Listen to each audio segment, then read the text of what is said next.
T20 world cup 2024 के लिए जो भी यहाँ पर 5 क्वालिफायर्स हुए हैं, अगर हम देखें एशिया क्वालिफायर, EFE क्वालिफायर और अगर हम बात करें अमेरिका, यूरोप और एशिया, जी हाँ, तो ये जो 5 क्वालिफायर्स यहाँ पर हुए हैं T20 वर्ल्ड कप 2024 को लेकर, तो इन क्वालिफायर्स में जो भी बेस्ट परफॉर्मेंस रहे, एक बार कहीं ना कहीं उनकी परफॉर्मेंस को रिवाइंड किया जाए, ये जानने की कोशिश करते हैं कि आखिर हर क्वालिफायर से जो भी टॉप परफॉर्मेंस रहे अपनी अपनी टीम्स के लिए, वो एशियड के लिए वो कौन कौन से रहे हैं, चाहे वो बैटिंग यूनिट से हो, बॉलिंग से हो या फिर ऑलराउंडर से हो। इन 5 क्वालिफायर्स की अगर हम बात करें तो एशिया से नेपाल और ओमान, EAP से PNG और अफ्रीका से युगांडा और नामीबिया, वही अगर हम देखें अमेरिका से कनाडा, यूरोप से स्कॉटलैंड और आयरलैंड, और वहीं पर अगर हम देखें एक और कहीं ना कहीं बचता है एशिया बता दिया मैंने, ओमान और नेपाल। तो ये कहीं ना कहीं 5 क्वालिफायर्स हैं जिनके अलग अलग, जिनमें से 8 टीमें जो हैं वो क्वालिफाई करके पहुंची है और एक नीदरलैंड्स ऑलरेडी उस पिछले T20 वर्ल्ड कप से ही कहीं ना कहीं पहुंच गई थी। तो इनमें जो टॉप बेस्ट परफॉर्मेंस रहे हैं, चलिए उनकी बात करते हैं। सबसे पहले अगर हम देखें तो यूरोप रीजनल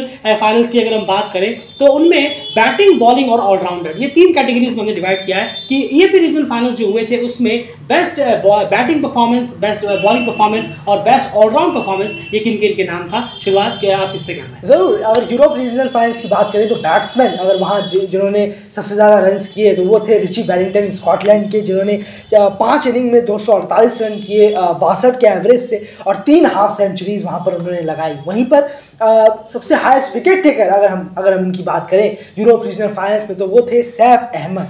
जी हाँ, सैफ अहमद जो कि डेनमार्क के बॉलर हैं। 6 इनिंग में उन्होंने, माफ़ कीजिएगा, ब्रैडले क्यूरी जो स्कॉटलैंड के हैं, जी हाँ, उन्होंने यहाँ पर विकेट लिए थे सबसे ज़्यादा, जो स्कॉटलैंड के बॉलर हैं, लेफ्ट आर्म बॉलर हैं, बहुत अच्छे। 6 इनिंग में 12 विकेट उन्होंने निकाले थे अपने स्कॉटलैंड के लिए भी और ओवरऑल उस यूरोप रीजनल फाइनल। ये बेस्ट परफॉर्मेंस की हम बात कर रहे हैं, सिर्फ स्कॉटलैंड की नहीं, उस रीजनल फाइनल में जो सबसे बेस्ट परफॉर्मेंस थे बैटिंग, बॉलिंग और ऑलराउंडर शो में, उनकी यहाँ बात की जाए। बिल्कुल। और ऑलराउंडर्स की बात करें यूरोप रीजनल फाइनल्स में जो सबसे बेस्ट ऑलराउंडर थे वो है सैफ अहमद जो कि डेनमार्क के हैं, जिन्होंने 6 इनिंग में 173 रन किए 35 के ऑड एवरेज से। वहीं पर एक हाफ सेंचुरी भी उन्होंने लगाई और 7 विकेट साथ में उन्होंने निकाले थे। तो ये 3 परफॉर्मर थे, बैट्समैन, ऑलराउंडर और बॉलर। बिल्कुल। तो EAP रीजनल फाइनल्स की अगर हम बात करें तो ये बेस्ट परफॉर्मेंस थे 3 कैटेगरीज के, अगर हम देखें EAP रीजनल फाइनल्स में। वहीं अब अगर चलते हैं हम एशिया रीजनल फाइनल्स की तरफ, तो एशिया रीजनल फाइनल्स में जो बेस्ट परफॉर्मेंस थे तीनों डिपार्टमेंट में, चलिए बात करते हैं उन प्लेयर्स के बारे में। बिल्कुल। बेस्ट बैट्समैन की बात करें हम एशिया रीजनल फाइनल्स में, वो थे नेपाल के ओपनर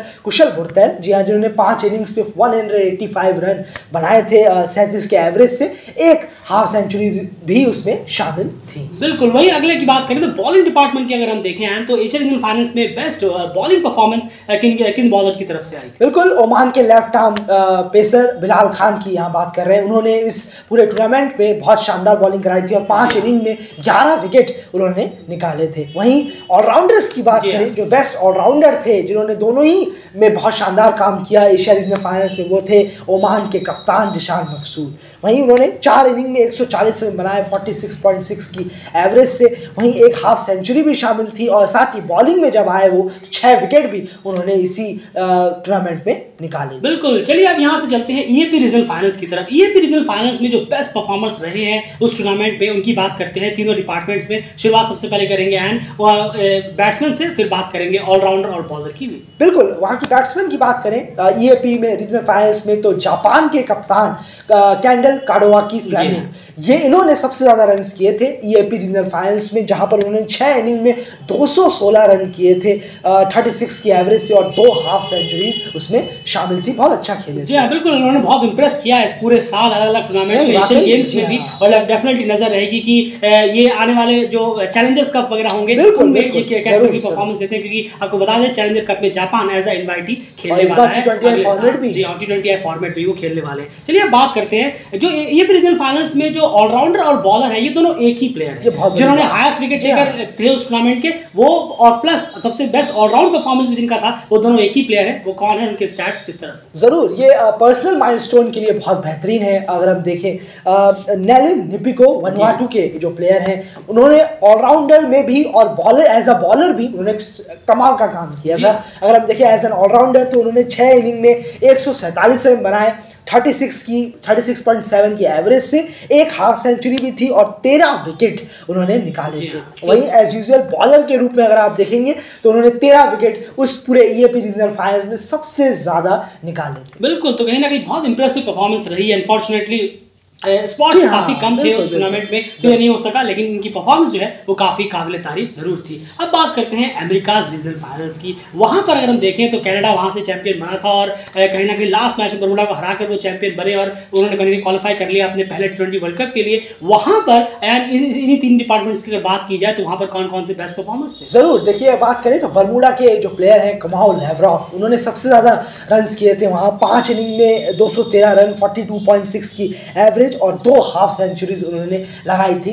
वहीं अगर हम देखें एज एन ऑलराउंडर जिसने इम्प्रेस वहां पर किया तो वो है हर्ष ठाकुर। जी हाँ, कनाडा के हर्ष ठाकुर जिन्होंने 5 इनिंग्स में 10 विकेट भी निकाले और साथ ही साथ 111 रन भी उन्होंने बनाए। तो वहाँ बेस्ट ऑलराउंडर्स में थे वो वहाँ उस पूरे अमेरिकाज रीजनल फाइनल टूर्नामेंट में। बिल्कुल, वही बॉलर की बात करें तो नो डाउट कलीम सना यहाँ पर आ जाते हैं। कलीम सना के स्टैट्स क्या हैं? जरूर 5 इनिंग्स में 15 विकेट उन्होंने निकाले और 2 बार फोफर था। तो ये अपने आप में कमाल का परफॉर्मेंस रहा है कलीम सना का उस पूरे इंटायर टूर्नामेंट। बिल्कुल, ये बात हो गई अमेरिकन रीजनल फाइनल्स की। अब कहीं ना कहीं चलते हैं एक और आखिरी क्वालिफायर की तरफ, वो है Africa regional finals. Africa regional finals में अगर हम बात करें एन तो सबसे बेस्ट बैटिंग परफॉर्मेंस किन बैट्समैन की तरफ से थी? डेफिनेटली सबसे ज्यादा रन सिकंदर रजा ने किए थे, लेकिन वो फुल मेंबर थे, हमने उनको एक्सक्लूड किया।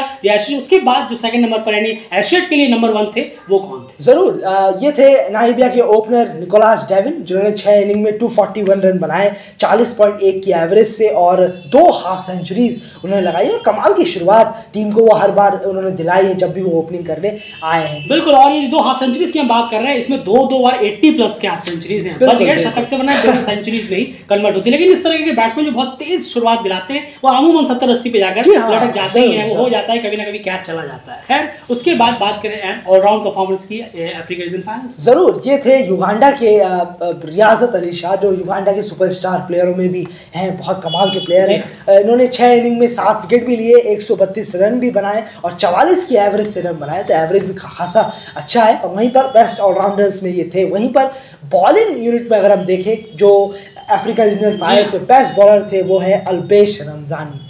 जी हाँ, जो युगांडा के बॉलर हैं जिन्होंने 6 इनिंग में 12 विकेट निकाले थे और कमाल का परफॉर्मेंस इन्होंने किया है। रियाजत हो, अल्पेश हो और पूरी टीम ने किया है। बिल्कुल, तो ये कहीं ना कहीं बेस्ट परफॉर्मेंस थे इस पूरे क्वालिफायर्स के जो भी अभी कंप्लीट हुए हैं। 5 क्वालिफायर्स में से हमने आपके सामने बेस्ट परफॉर्मेंस रखे। पूरे अलग अलग क्वालिफायर्स में कौन कौन से बेस्ट परफॉर्मेंस रहे, चाहे वो बैटिंग में हो, बॉलिंग में हो या फिर ऑलराउंडर परफॉर्मेंस की तरफ से क्यों ना हो। इनमें अगर हम देखें तो एक सैफ अहमद डेनमार्क के और एक नेलिन नपी को जो वनडे के लिए थे और काडोवाको फ्लेमिंग जो कि जापान से थे। यही तीनों जो हैं इनकी टीमें कहीं ना कहीं अनफॉर्चुनेटली नहीं पहुंच पाई, लेकिन उसके अलावा शायद सभी जो टीम्स हैं खेली हैं वो सब कहीं ना कहीं क्वालिफायर में पहुंच चुकी है। बाकी अगर कनाडा की बात करें, हर्ष ठाकुर वगैरह की, जिस ओमान की तो बात, नेपाल के जो कुशल बुट्टेल है उनकी टीम भी पहुंच गई, स्कॉटलैंड की टीम पहुंच गई। उसके बाद अगर हम देखें नामीबिया की टीम पहुंच गई, अमेरिका में कनाडा की टीम पहुंच गई। तो ये सारी टीम इन दोनों के, इन 3 प्लेयर्स के अलावा बाकी इनमें से अगर आपको कोई 3 परफॉर्मेंस, 3 सबसे बेस्ट परफॉर्मेंस पिक करनी है तो आप वो 3 परफॉर्मेंस कौन से पिक करेंगे?